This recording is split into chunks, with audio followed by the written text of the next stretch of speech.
Good afternoon. We're here today with Mr. Foster, former social studies and geography teacher of Tacius Golding High School. Mr. Foster, could you tell us a bit about yourself? Okay, good afternoon, people. I am Kevin Foster, former social studies and geography teacher of Tacius Golding High.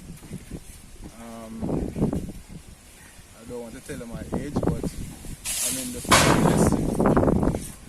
I love of football, love of gardening, love of people, love of children. I'm a very down-to-earth person. Yes, for sure.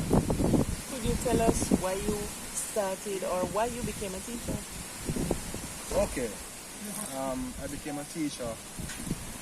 My mother was a teacher. My mother was an educator at the primary level. And she was the main influence for me becoming a teacher. However, I believe that it may have been the path. I didn't put up any objections because that really wasn't what I wanted to do, but I did not object. You know, I went in full head, so to speak. So what was the experience like? Okay. Well, as you can see, I have had good experiences. As you can see right now, I'm surrounded by all my colleagues and my friends and well-wishers. I've had bad experiences as well, too many to count. So it is mixed bag. Okay, so we've heard Mr. Foster talking about his experience being wonderful whilst he was teaching. But there is a bit of sadness about why he left teaching, and we would like to find out why he decided to leave the job. Yes, Mr. Foster, please tell us, why did you stop teaching, having loved it so much? Okay, so I was medical boarded, and if you do not understand what that means, it means that you are not eligible to work, or so you're not employable, to put it that way. Okay.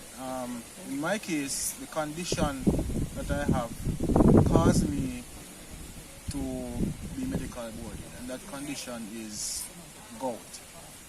And progressively over the years, my joints have deteriorated. All my joints in my ankles, both ankles, big toe, fingers, elbows, and other places. You can see right over my eyes, the side of my head right here. That is also what it causes. Right over my eye right here. Alright. So that condition caused me to be unable to walk. I know ambulate with the aid of my chair, which is a electrical chair. I have to charge it every night, or ever so often when it needs to be charged. Right. Other than that, I usually use push chairs at work, and those push chairs were also work of my colleagues getting me those chairs, but they saw the need. And, so that's how I got here. So that's basically that. So the condition kept getting worse, and I was forced, so to speak. Force is a strong word, but that's how I felt. Nothing is wrong with my brain, as you can see.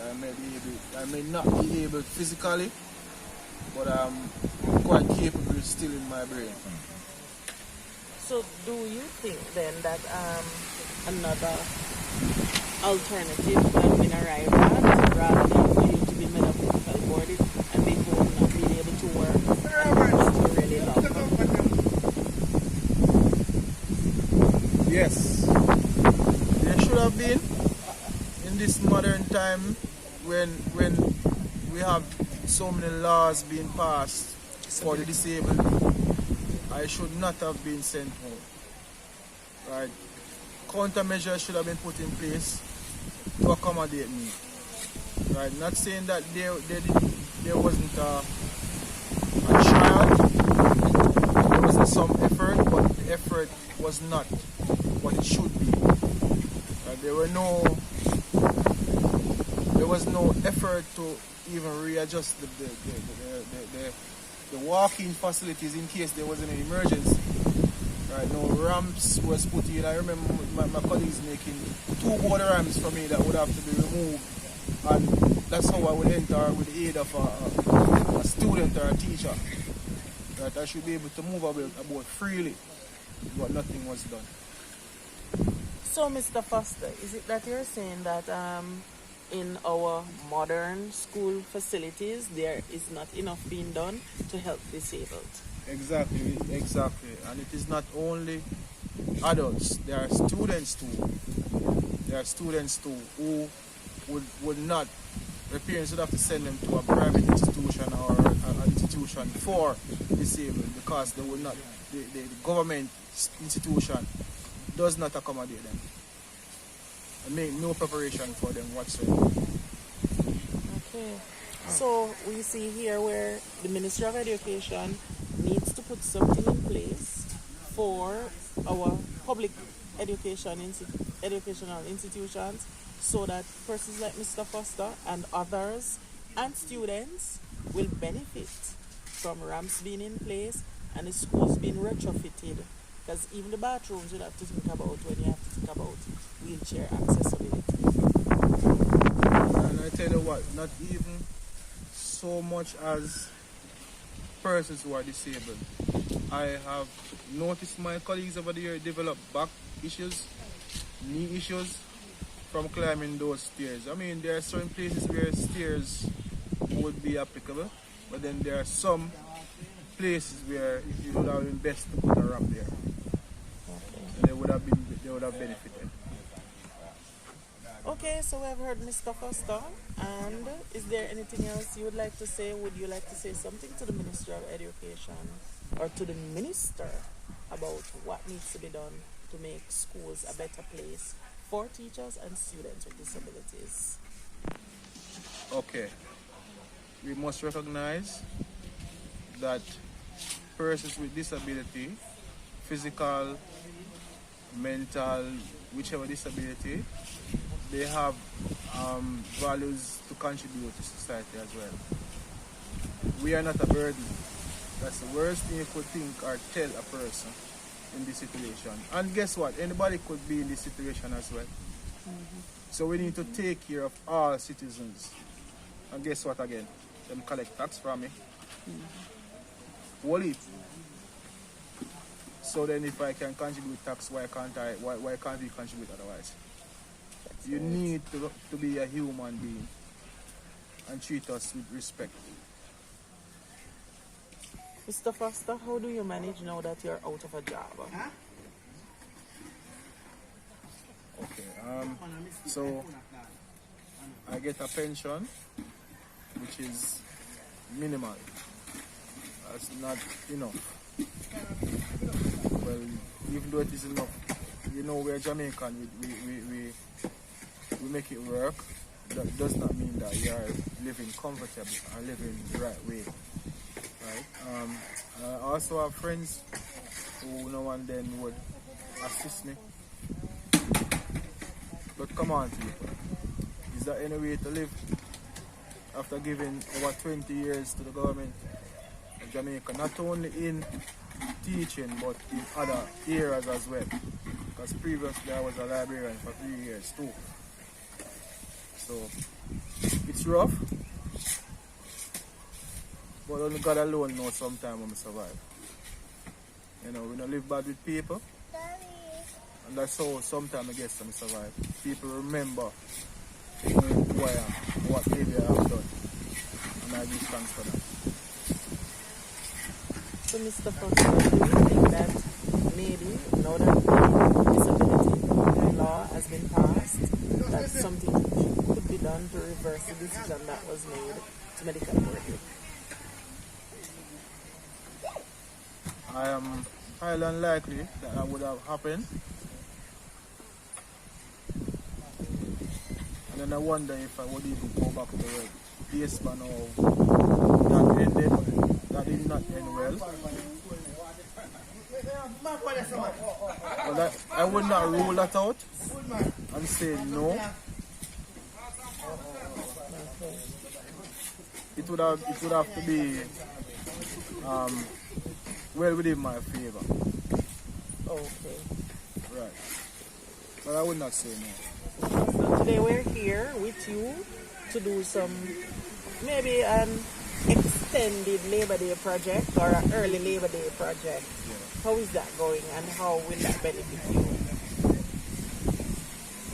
That project is going quite fabulous. I mean, I'm looking at the work that these guys have been doing. And remember people, these are educators. And trust me, I want to tell them stuff, you know, and start something, you know. Yeah.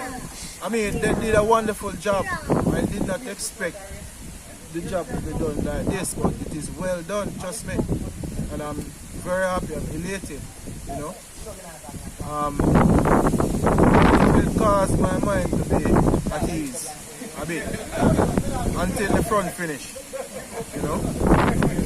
But for now, at least my neighbors can keep the animals within their boundaries. So I'm happy, very happy. Okay, so as we come to the end of the interview, we're going to find out from Mr. Foster if there's anybody who would like to give a shout out to, one of his friends and supporters, well wishers. Yes, most definitely. I have a lot of persons to give thanks to. But first, I'd like to tell the Almighty Father thanks for letting this happen. A lot of names, there are a lot of names, right? So if I don't call a name, that does not mean that I don't remember it, right? So firstly, let's give thanks to Samakala from Woman Garden Fix and Tricks.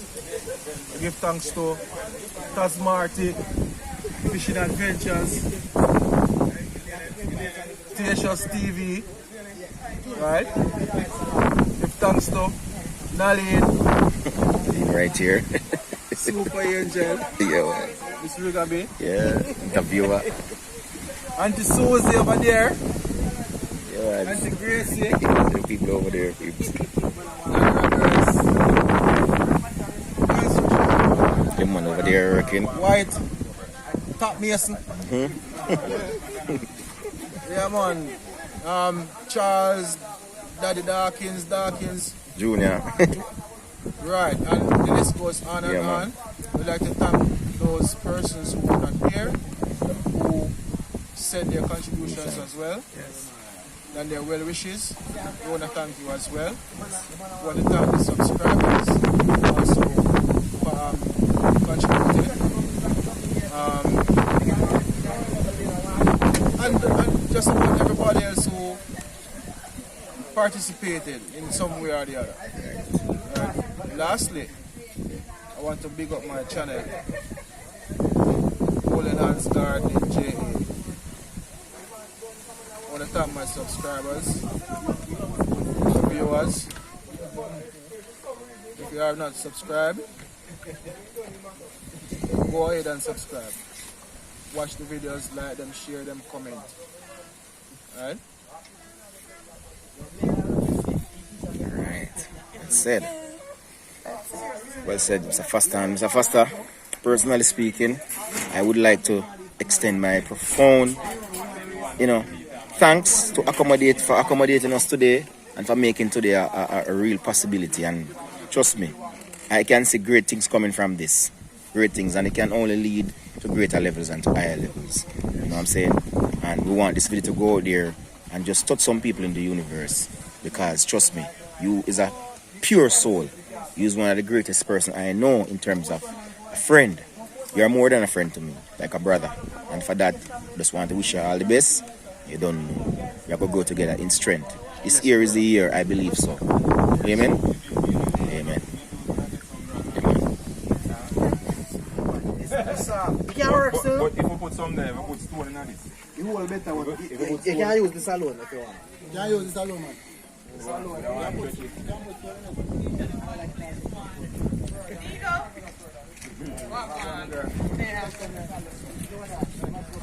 put